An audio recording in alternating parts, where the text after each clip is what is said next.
guest here in the second intermission is the new general manager of the St. John Sea Dogs, Darrell Young. Congratulations, Darrell. I'm thrilled for the opportunity you're going to have. You have to be pretty excited about the opportunity.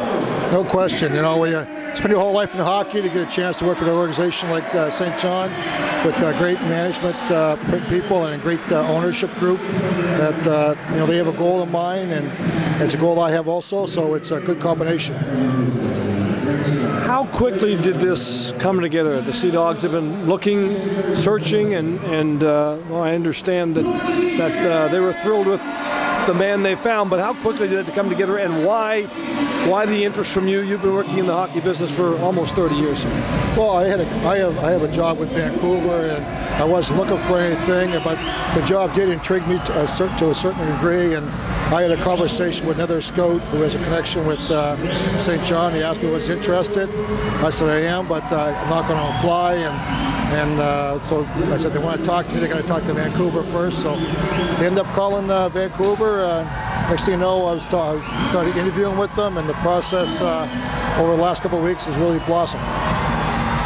What is it about this particular position, Darrell? I know you're really excited. There's genuine excitement here, but what is it about this position what really has intrigued you? Well, the fact is they're going to take a run at the 2017 Memorial Cup, and the opportunity to win it doesn't come around very often. And once again, they have a good base of young players, and again, the ownership group and the management group, they all seem to be one solid unit with one purpose, and that's to win the Memorial Cup, and that's what excites me the most.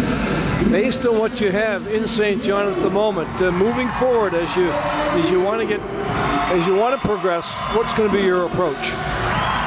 Well, I think, you know, obviously we got to attack it from what our basic need is, and we need a young goalie in order to move forward.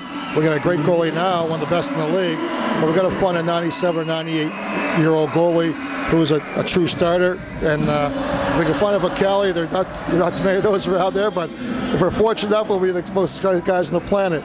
But then we got to upgrade our offense. We only have two guys, right? One guy who's a 20-goal scorer this year, and two other guys outside chance of hitting 15 to 20. We don't have much size up wing, up in the forward, so we know what some of our needs are.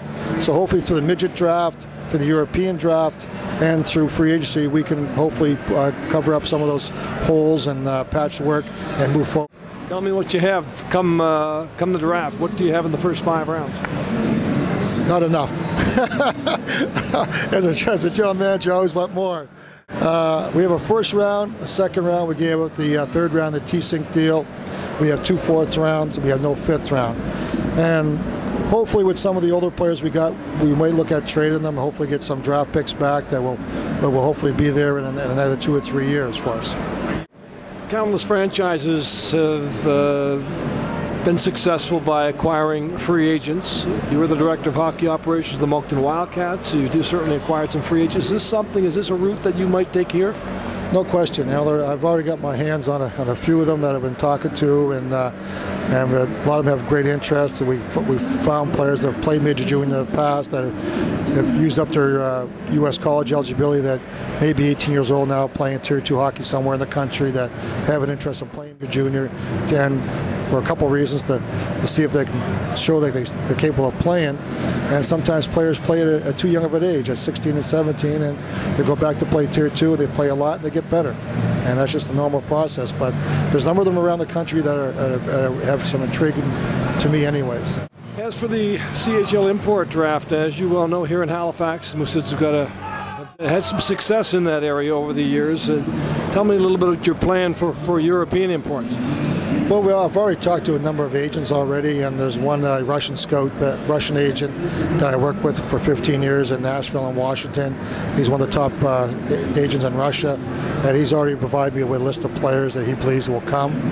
He's already sent me some video on them, and I plan on going there probably just before the World Under-18 Championships.